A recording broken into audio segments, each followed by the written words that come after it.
What's up everyone, I'm Tim and this is my channel 40 Times Around. Today I'm going to share with you guys 5 things that you should consider taking on your next motorcycle trip. These are luxury items that will make your trip more enjoyable, more relaxing, and more fun. So stay tuned.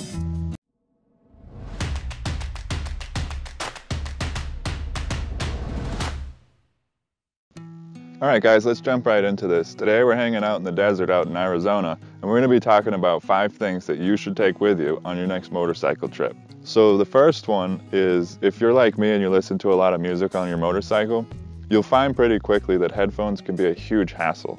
So what I use now is a Bluetooth headset, and I really only use it for music, but obviously you can make phone calls too and you can talk to other riders, but it's great for music. You don't have to deal with headphones every time. You can control the music with the little buttons on your helmet. It's just a huge convenience, and you can adjust the volume without having to reach into your pocket and take your iPod out. So I definitely recommend that you guys bring a Bluetooth headset with you. So I use this one here, it's the Scala Rider Q3, and I've been very happy with it. The sound quality is great. The controls on the actual module are very easy to use, and I'm just very happy with this Bluetooth. So I'll link to this one down below in the description box if you guys want to check this out. I have heard good things about Sena and a few other companies too. I just don't have any experience with those ones. So definitely consider bringing a Bluetooth on your next trip. So this is the second item that I highly recommend you take with you. Even if it's just a day trip, this is a fold-up camping chair. This thing is absolutely amazing when you look at what it packs down to and how comfortable it actually is. Now this is the Helix fold-up camping chair. I'll link to this in the description below. This one's a little more expensive, but I found it to be very durable and just super comfortable. I'm actually going to do a full review on this one compared to a cheaper knockoff of it, so check that out when that comes out. But definitely bring a camping chair with you. I mean, it's just a huge benefit when you get off the bike for a few minutes. If you're just having a snack, even if you're just hanging out on the side of the road, being able to throw up a chair real quick is a great luxury item to have with you. Okay, so this is the third item I think you should really consider taking with you. This is a seat cushion.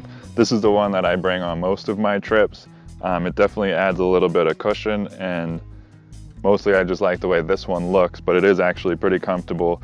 If you wake up and it's really cold in the morning, it's not so cold sitting on this as a leather seat. And then also what I like to do is I'll use this for, maybe an hour and a half, 2 hours, and then I'll get rid of it and tie it to the back of the bike and then put it back on. This way I'm constantly changing the pressure points, so I can end up being comfortable for a lot longer that way and just extend, how far I'm comfortable riding. Now there's also this gel style, which is pretty nice too. This one gets a pretty good airflow when you're sitting on it. These are really comfortable. This is the one I used on most of my first big trips. These are pretty awesome, pretty comfortable. Again, just changes up the pressure points. This one in particular, I'll link to this one in the description box below in case you guys want to check this out. Definitely recommend this if you're going on a trip for more than, a couple days.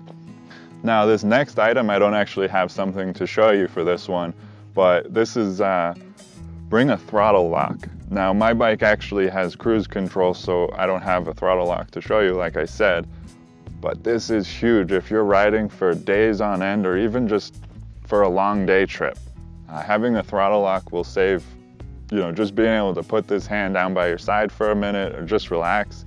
It's great for gas mileage because you're just constantly going the same speed. Now a throttle lock is a little different than cruise control. It just, your speed will fluctuate, but it holds the throttle in place.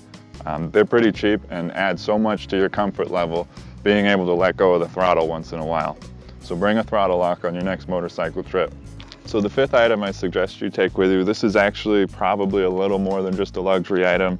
This is probably something you should absolutely carry with you, and these are little hand warmer packets. These things are just so incredible. Obviously I wouldn't need them on a day like today, but I have been in situations where you go up 13,000 feet in elevation and temperature just drops and it gets really cold and your hands are freezing and your feet get cold, and you don't necessarily want to bulk up on a bunch of extra pairs of gloves and extra socks. So just carrying a couple of these will really save you when the temperature drops. And so actually my bike has heated hand grips, which is great if you have a bike that has those, but I even still carry these anyway just to drop some in my shoes or wherever else might get cold. So these I am just highly recommending. I mean, they're so small that it doesn't hurt to throw a couple of these in one of your saddlebags. So definitely bring hand warmer packets with you. Okay, bonus tip. This isn't actually something you physically bring with you, but something you should bring with you on your next motorcycle trip is a healthy sense of adventure. So basically, when you're out on a motorcycle trip, you can't expect anything to go according to plan. You have to be able to go with the flow. You know, if it starts raining, enjoy it. That's what it's all about. If you get lost and you can't find your way for a whole day and now you're behind schedule, enjoy it. That's what adventure is all about. So definitely bring a healthy sense of adventure on your next motorcycle trip. All right, so that's it. Those are the 5 things I think you should consider taking on your next motorcycle trip. Hope you guys got something out of this video. As always, if you did, make sure you hit the like button and don't forget to subscribe if you guys want to see more of my videos about motorcycles, camping, traveling, and adventure. Also, make sure you hit the little bell next to the subscribe button. That way you guys get notifications anytime I post a new video. All right, guys, question of the day. What is your one luxury item you take with you on every trip, no matter what? The one thing you won't leave home without? Let me know in the comments below. Thanks for watching. See you guys soon.